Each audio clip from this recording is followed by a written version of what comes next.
And speaking of shiny objects, the next thing you need to really evaluate is your debt to determine if you're making wise choices when it comes there. You know, do you have debt that you need to pay off?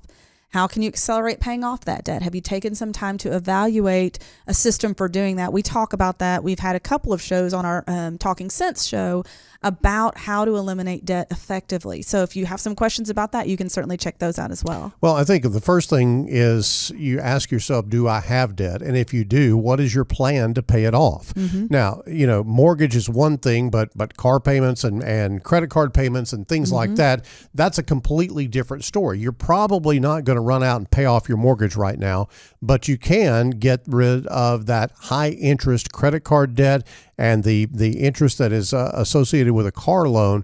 If you can get rid of those things, then you've got some breathing room. Then you've got some things that you can do. And the only way to really attack that is some systematic way. And people get impatient in this process. They want to pay it off and pay it off right now. And they think, well, I just quit my job and I'm going to a new job and I've got this 401k money over here. So I'll just take it and pay off this debt and I'll be better satisfied.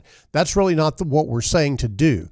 We say to have a systematic way to pay down that debt and to systematically save money so you're not getting back into debt for that next car payment. And this could also take less time than I think you might think. You know, I think people do get in a hurry about it, but if you can, and we have software here that is part of our financial planning process, if you have debt that needs taken care of, we can create a debt elimination plan for you. We just did this for some clients who actually became clients a while back, but the debt increased and we had to redo it. So they weren't working the plan, okay? But they came back to us and we redid it, and it was a rather large, I mean, we're talking about tens of thousands, over $100,000 in total debt, okay? Wow. Okay. That's a lot of debt. Not all of it was credit card debt though, okay? So they were also paying on auto loans and some other loans that had fixed amounts that were already on schedule to be eliminated in a couple of years, okay? So we looked mostly at the credit card debt, which was, they were never going to get to the end of that because they were paying the minimums.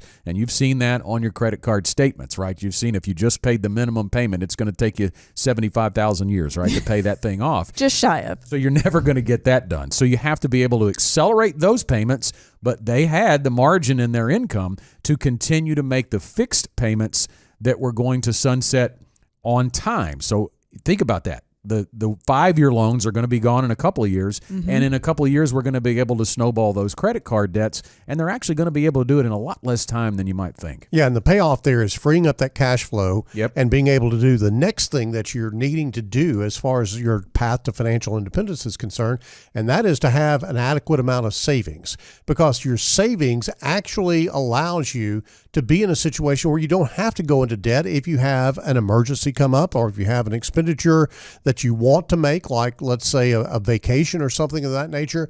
Savings gives you the opportunity to actually spend cash on that as opposed to amassing debt and getting back into that cycle that Scott talked about and getting back into debt and then having to repeat that process over and over again.